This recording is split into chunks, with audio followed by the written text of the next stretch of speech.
Halo, assalamualaikum guys. Itu yang kelihatan rumah, nah yang ada atap asbesnya yang bolong, yang kena angin, tersapu angin udah berapa bulan dari ke belakang. Nah, ini nih rumah saya, terhalang satu rumah dari masjid karena perjalanan. Kenapa itu rumahnya belum dibetulin sebenarnya? Ya karena memang sebenarnya ada tugas sih ya untuk betulin itu, cuma itu ada satu syarat gitu. Karena dulu tuh saya pernah ya urusan dengan masalah barang-barang amanah gitu ngeluarin, jadi seolah ada nadar lah istilahnya gitu. Gaib itu yang netis ke saya bertanya gitu, apa rumah itu kamu anggap udah beres? Ya belum, kata saya. Karena waktu itu beliau tuh ya isinya ke saya tuh bilang gitu, bikin tempat bangunan atas nama sendiri, punya sendiri, harus sampai beres gitu. Karena ini barang-barang mau disimpan di mana gitu. Jadi seolah-olah kalau rumah itu udah beres, berarti saya itu harus ritual untuk pengangkatan atau penarikan gitu ya. Ya untuk demi negara sebenarnya. Jadi itu sebagai tanda atau isyarat gitu ya, kalau rumah saya udah beres, yang dianggap segala sesuatunya sudah tidak ada untuk direhab lagi atau gimana gitu. Kalau dianggapnya sudah beres, saya harus menempuh perjalanan untuk ritual pengangkatan atau penarikan barang-barang amanah gitu. Jadi sampai sekarang, karena saya ya bukannya tidak atau bukannya nggak berusaha saya itu, karena saya sudah berkali-kali berusaha gitu ya, punya pekerjaan lah istilahnya. Kalau saya kan di spiritual, mungkin ada orang yang mau nyalonin wali kota atau bupati gitu. Jadi saya coba merapat gitu ya, intinya cari mahar cari mahar buat ngerehab itu tempat gitu. Karena kalau sudah beres ya saya sendiri nggak mengharapkan dari apa istilah yang saya syaratkan seperti calon wakil wali kota, bupati, gubernur, apalagi presiden gitu ya. Saya sendiri ya insya Allah sanggup gitu. Siapa yang harus menang dan siapa yang harus kalah ya tinggal blok aja, karena urusan presiden juga saya sendiri sebenarnya pemegang restu gitu, merestui siapa yang ingin dijadikan gitu, dalam presiden, gubernur, bupati, atau wali kota. Termasuk yang kecil-kecilan ya pemilihan umum. Cuma kadang-kadang orang-orang pintar itu yang pintar yang mau calonin seperti bupati gitu ya, mereka itu kebanyakan cenderung melihatnya orang pintar itu yang terlihat bangunannya ya mungkin padepokannya mewah, jamaahnya atau santrinya, kalau pesantren itu santrinya mungkin ribuan atau jutaan. Yang seperti itu pasti didatangi gitu, dengan kemauan sendiri untuk mendatangi meminta gitu dukungannya dari kiai, ulama, atau ya istilahnya seorang sesepuh padepokan gitu. Kebanyakan justru si calon itu benar-benar datang gitu. Padahal saya sendiri udah berkali-kali ya kadang-kadang ngobrol sama si calon itu, bahwa kalau saya kan penglihatannya udah sebelum terjadinya pemilihan juga kan sudah diperlihatkan gitu, siapa yang bakal menang dan siapa yang bakal kalahnya gitu. Cuma kadang-kadang saya tuh ngobrol istilahnya, bapak ini bakal kalah, tapi dia nggak percaya gitu. Karena perasaan dia tuh sudah meminta gitu dukungan dari para ulama, kiai gitu. Kalau saya sebenarnya ya tidak ambil pusing kalau mereka percaya ke saya, ya alhamdulillah, kalau nggak juga nggak apa-apa gitu. Cuma kadang-kadang mereka itu nggak merasa istilahnya sampai habis puluhan miliar ya dalam pencalonan bupati yang pernah di kabupaten Tasik Malaya. Tapi ya memang saya tahu mereka datang pada para ulama juga yang jemaah ribuannya berjuta berjuta biar enak pesan. Cuma nggak jadi jaminan kan kemenangan buat ya itu kalau nyatanya kalah gitu padahal saya udah jauh-jauh hari mungkin 6 bulan sebelum pemilihan juga, sebelum pasangan calon daftar ke KPU juga sudah terlihat siapa yang bakal menang ya. Karena segala sesuatu sudah tercatat di aras. Nah kalau saya itu melihat ke situ. Dan kalaupun ya ke bulan-bulan ke depan, karena musimnya tahun 2024 kan bakal ada calon dewan termasuk calon presiden gitu ya. Kalau ada yang merapat sih alhamdulillah gitu ya, yang benar-benar dia tuh mau dibantu gitu. Kalau enggak juga ya enggak apa-apa. Enggak ambil pusing gitu buat saya sendiri. Cuma kalau benar ada rezekinya melalui nyaratin yang seperti itu gitu, yang kalau pimpinan daerah ya, apalagi presiden gitu, kalau ada rezekinya buat saya itu ya untuk merehab rumah gitu. Karena itu satu tanda nadar gitu, udah beres rumah dianggapnya sudah pantas gitu, ini anggap beres, berarti ya udah tinggal melanjutkan ritual untuk mengeluarkan barang-barang amanah dan ngebesot narik seperti halnya Nabi Sulaiman gitu ya, dikirim bangsa emas berlian gitu oleh gaib gitu. Cuma itu kalau saya tersandungnya ada nadar gitu.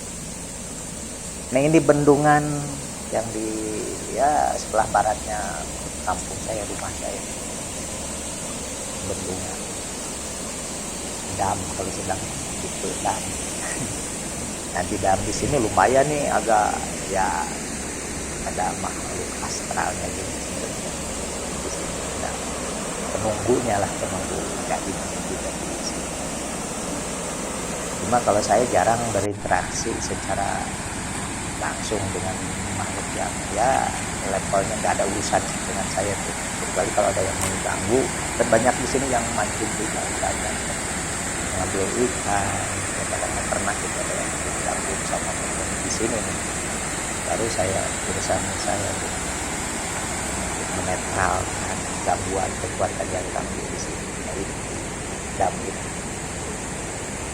Cuma itu juga ya, kita itu nggak mesti harus mentang-mentang diberi kekuatan ilmu, misal ilmu pergaiban dan kebatinan gitu. Jadi tetap ada tata krama juga saya itu mereka gitu, makhluk-makhluk gaib di mana saja sebenarnya, nggak mesti harus sama urusan di sini. Karena saya hampir menjelajah dunia ini sudah bagiannya, insya Allah kalau dipercaya oleh Allah. Baiklah, kita lanjutkan lagi cerita yang di video sebelumnya sudah dibahas mengenai Ratu Bilqis gitu ya, sebagai seorang ratu penguasa Ajrak. Jadi saya akan menceritakan yang pengalaman pertemuan saya di tahun 2004 dan di tahun 2006 gitu ya, mengenai pertemuan dengan Ratu Bilqis.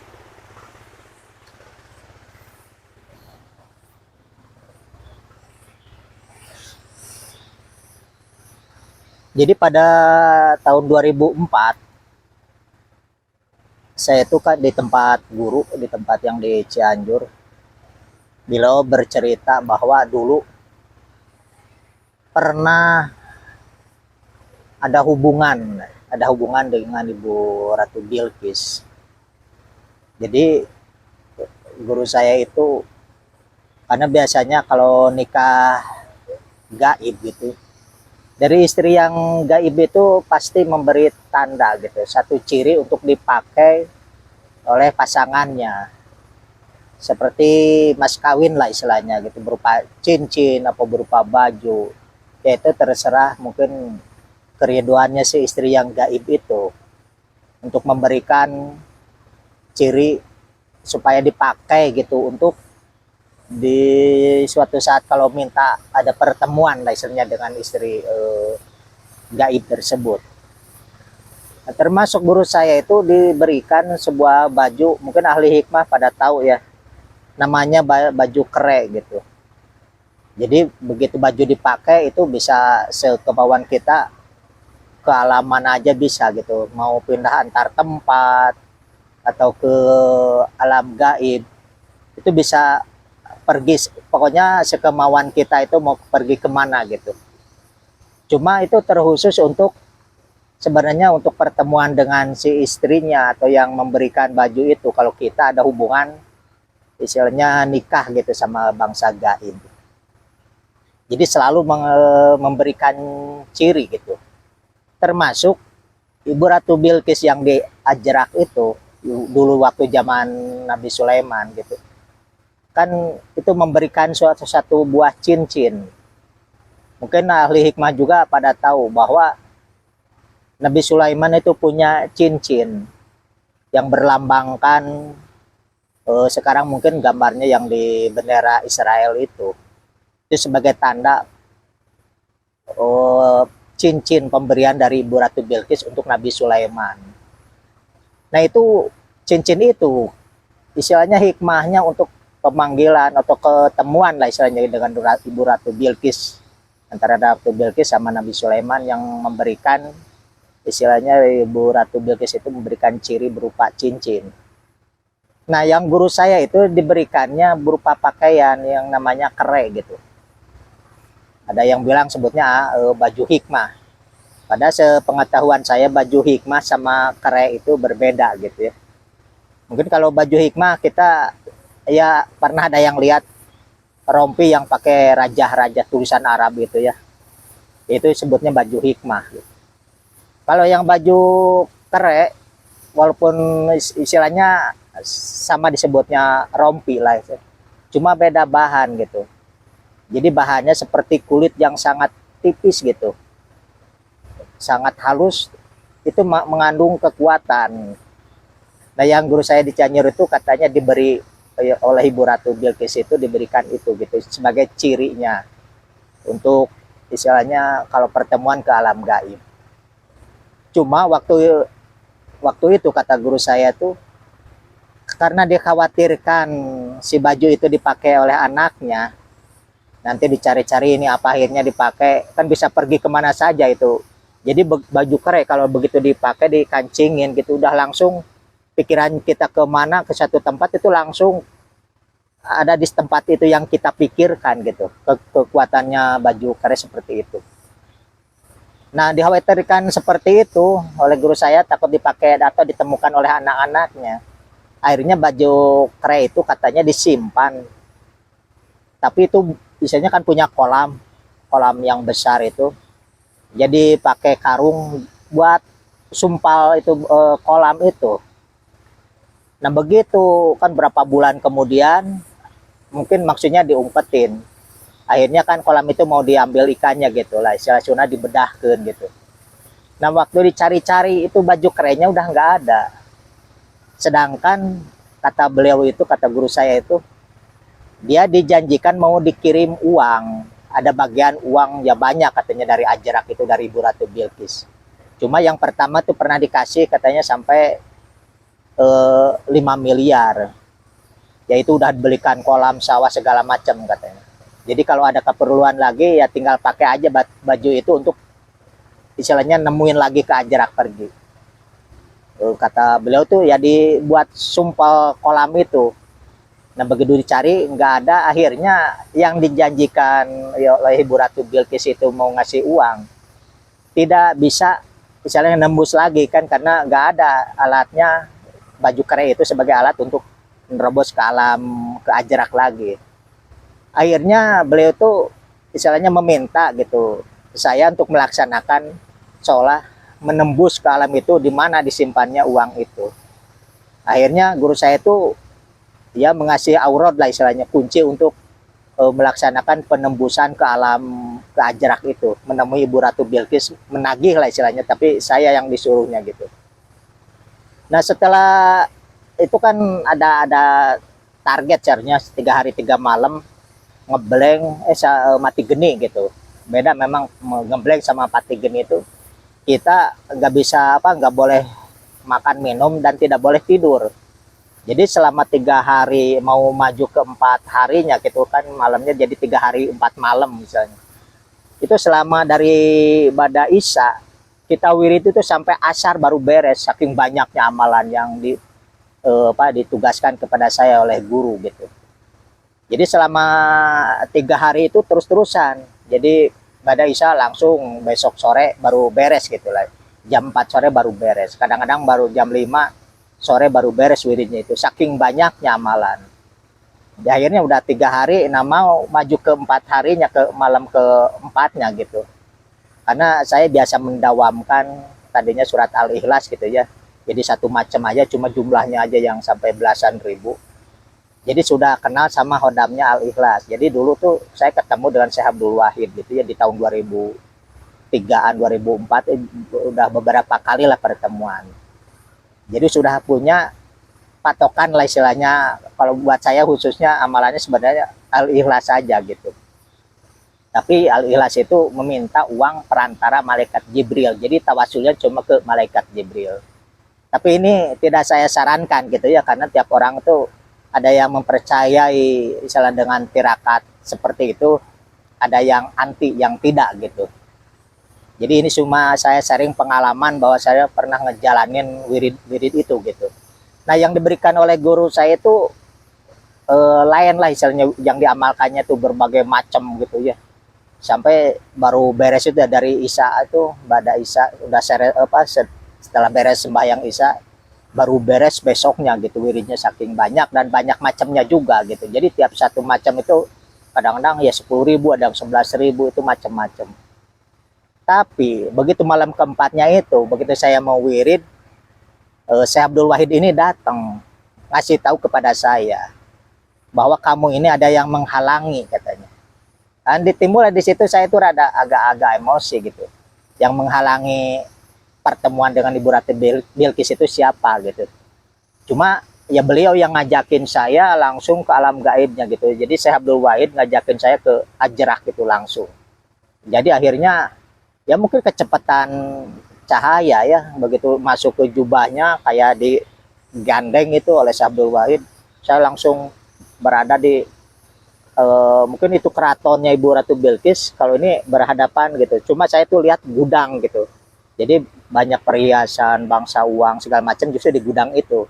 Nah begitu saya keluar, karena perasaan jengkel ke saya, karena saya juga kepikiran sampai 3 hari 3 malam kita pati geni itu Ratu Bilqis susah gitunya untuk ditemuin gitu. Jadi timbul ke agak marah saya tuh. Jadi sampai kan itu selama 3 hari 3 malam itu selain wirid, kita itu bakar buhur. Ada yang buhur yang serbuk yang pakai bara gitu ya, bara atau apa dari arang itu. Ada yang buhur yang kayak setik gitu, kayak hiyo gitu. Ada yang besarnya sebesar kelingking lah gitu.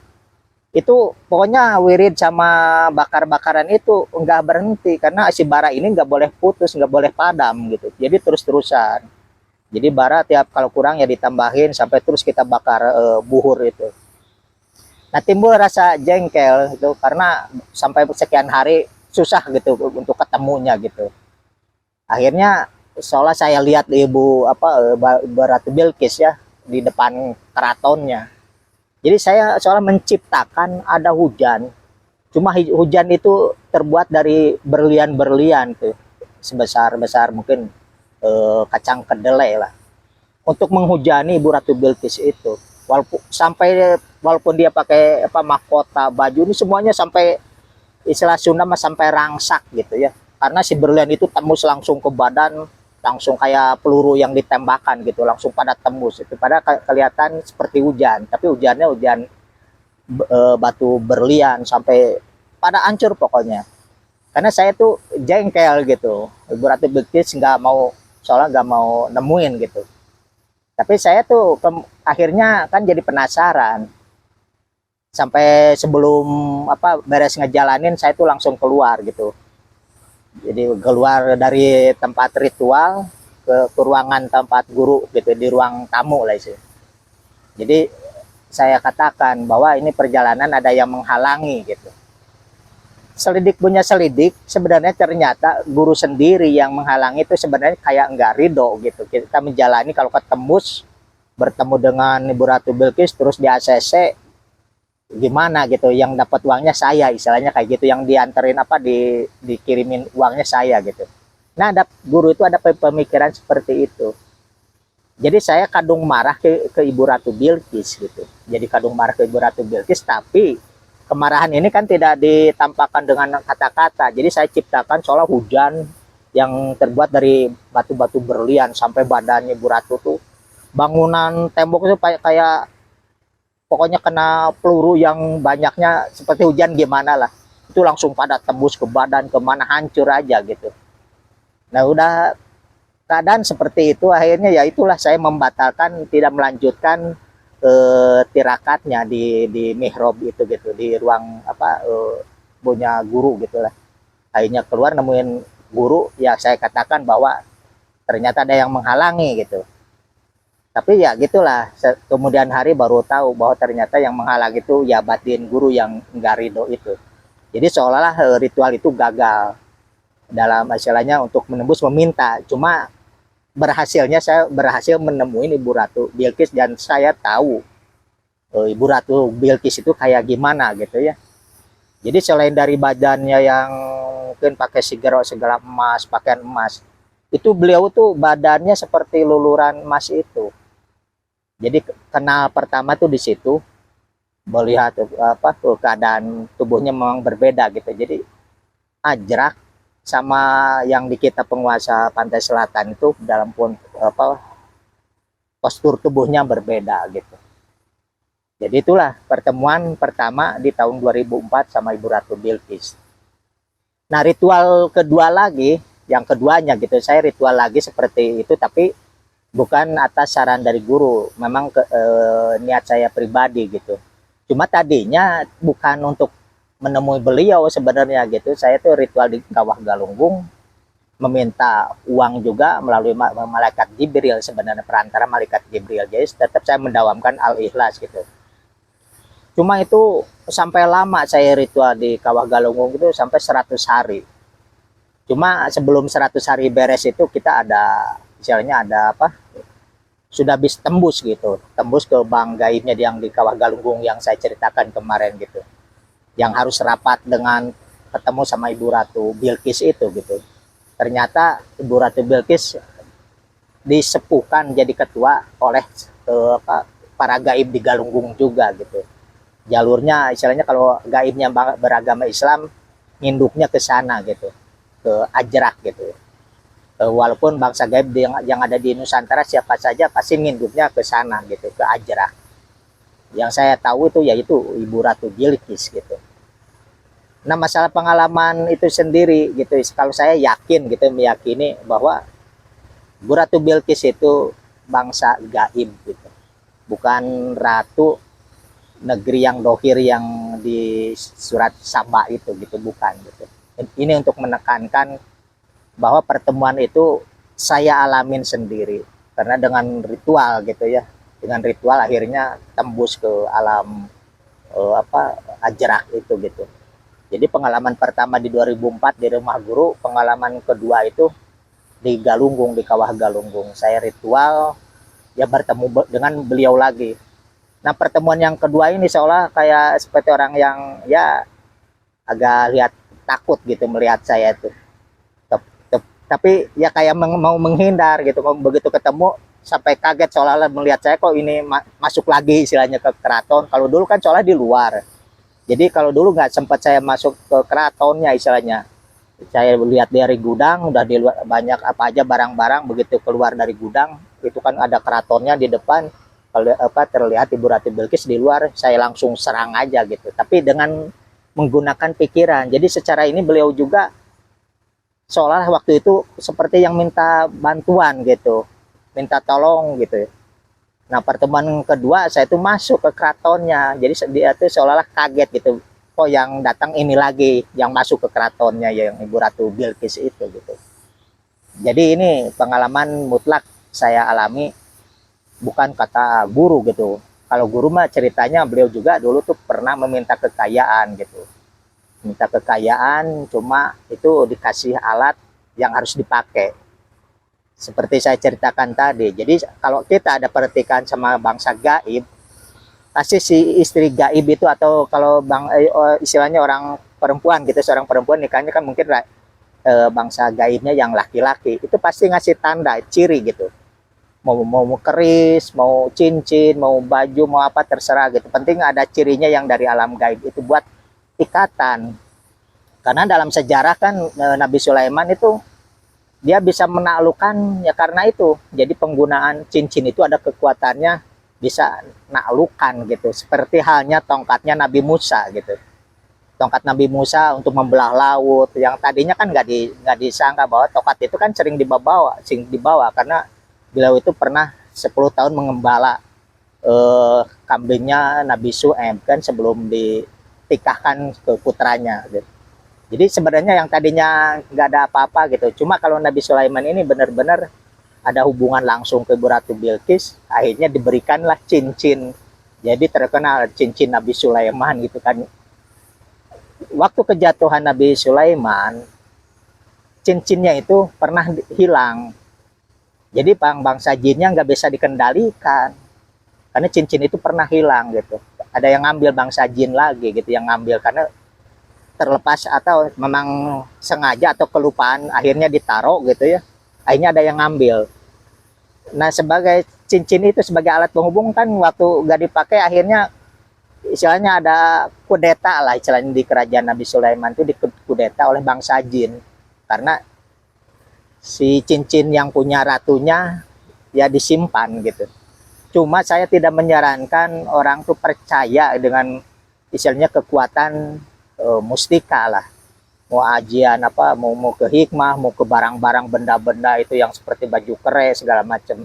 Kalau nggak ada bagian, walaupun kita cari, biasanya yang punya itu pasti ada perjanjian sama gaib yang memberi gitu, yang memberi barang-barang itu. Cuma kita jangan terlalu mengharapkan atau mengejar-gejar barang gitu. Takutnya kita tuh salah jalan. Akhirnya musyrik lah istilahnya. Itu jangan sampai seperti itu. Sudahlah yang kita gunakan seperti saya yang mendawamkan Quran aja gitu, cuma dicari yang kira-kira cocok pas buat kita gitu. Karena memang setiap ahli hikmah yang pernah mendawamkan bertemu dengan gaib pasti dikasih ciri, ya cirinya seperti tadi itu, ada yang cincin, ada yang tongkat, tiap nabi itu beda-beda kan gitu. Nah kita istilahnya harusnya tauhid lah ke Allah langsung, karena kita bisa telusuri coba kerajaan kejayaan Nabi Sulaiman itu begitu diangkat nabi kan udah sunatullah, usianya para nabi itu 40 tahun gitu ya, baru diangkat ke nabian, dikecualikan Nabi Isa gitu ya sebagai rasul di usia 30 tahun gitu. Biasanya nabi-nabi yang lain tuh udah sunatullah tuh 40 tahun baru diangkat jadi nabi. Sedangkan usia Nabi Sulaiman itu cuma 52 tahun. Jadi beliau cuma 12 tahun jadi nabi, menikmati kekayaan, bisa mengendalikan bangsa jin istilahnya, sedunia bisa perintahkan gitu. Walaupun ada kisah di apa orang-orang Israeliat gitu.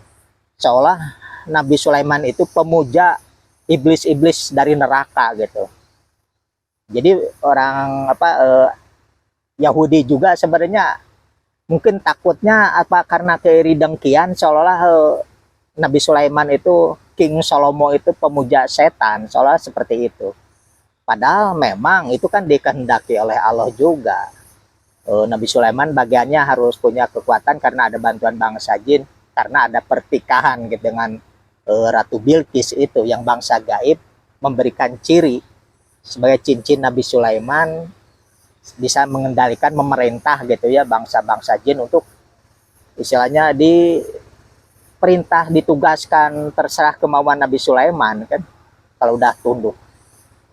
Tapi itulah jadi contoh kita, kekayaan yang ada persekutuan dengan bangsa gaib pasti tidak akan lama, tidak abadi gitu. Jadi Nabi Sulaiman juga tidak bisa mewariskan kekayaan kerajaannya itu. Begitu beliau meninggal, apalagi cincinnya sudah nggak ada, ya itu langsung seolah kembali lagi kan, ada istilah bangsa harta kekayaan Nabi Sulaiman itu kembali lagi ke laut gitu. Karena tadinya juga dibantu oleh bangsa gaib yang dari laut merah itu gitu. Jadi kita harus cari istilahnya itu jadi istilah Sunda pientengen, jangan seperti itu. Kita tauhid aja ke Allah gitu. Biar rezeki itu bisa kita istilahnya kalau kita cari, kita wariskan masih bisa barokah lah buat anak cucu gitu. Kalau Nabi Sulaiman tidak. Walaupun beliau pernah dapat kekayaan karena penaklukan bangsa gaib juga, itu tidak lama, cuma 12 tahun Nabi Sulaiman itu punya kekayaan yang akhirnya hancur gitu ya. Walaupun memang beliau sendiri berdoa ke Allahnya, meminta kekayaan dan kenabian itu, istilahnya kekuatan ilmunya cuma sampai beliau gitu, tidak untuk diwariskan ke anak. Karena kalau mungkin diwariskan, anaknya juga bakal istilahnya jadi orang hebat mungkin. Karena beliau memintanya tidak untuk diwariskan ke siapapun, bukan cuma anaknya. Jadi siapapun setelah beliau itu jangan ada yang sampai seperti beliau lah istilahnya. Karena ya itulah, ada persekutuan dengan bangsa gaib. Walaupun kita hebat di dunia, punya perewangan istilahnya, berapa tahun sih kuatnya bangsa gaib itu bisa membantu kita. Tapi kalau kehendak Allah istilahnya dengan bertauhidnya kita, kalau terus Allah menundukkan si gaib itu, jadi istilahnya suruh ngabdi ke kitanya langsung oleh Allah gitu ya, ya mungkin itu suatu karunia gitu ya. Kalau ini kan enggak, jadi seolah ada sababia perjanjian, akhirnya kita diberikan jimat, cincin atau keris atau anti cukur segala macam buat kita gitu. Jangan sampai kita itu memuja-muja benda-benda itu dan akhirnya kita tuh tergelincir gitu, batin kita mengandalkan karena bantuan bangsa gaib gitu. Kita jangan sampai kayak gitu. Mendingan yang lurus-lurus saja, tauhid yang benar ke Allah. Banyak-banyak kaji Quran, baca Quran, semuanya itu ada hikmahnya buat kita. Jadi pengalaman Nabi Sulaiman seperti itu jadi contoh gitu, bukan contoh untuk ditiru sebenarnya. Kalau ketauhidannya ya, keislamannya ya, keimanannya ya, itu bisa ditiru. Tapi persekutuannya itu nggak boleh ditiru karena kita nggak mungkin kuat gitu ya membawanya. Kan itu Nabi aja masih yang dibimbing gitu ya. Karena sudah sunatullah kalau Nabi itu pasti dimaksum, dijaga gitu ya. Tapi sewaktu beliau punya istilahnya pasukan yang dari gaib, akhirnya karena ada benda-benda itu, begitu cincinnya hilang, diambil, dia udah nggak bisa apa-apa istilahnya, karena tadinya seolah merasa udah wah gitu ya, bisa mengendalikan bangsa jin yang misalnya sampai setan-setan yang durhaka juga taat gitu, karena takut ke Nabi Sulaiman, bukan karena dia itu ridho karena perintah Allah gitu, karena takut gitu orang ratunya udah tunduk ke dia, itu istilahnya ke Nabi Sulaiman. Mungkin itu dicukupkan dulu bahasan di video yang kedua ini tentang Ratu Bilqis dan Nabi Sulaiman gitu. Wabillahi taufiq wal hidayah. Wassalamualaikum warahmatullahi wabarakatuh.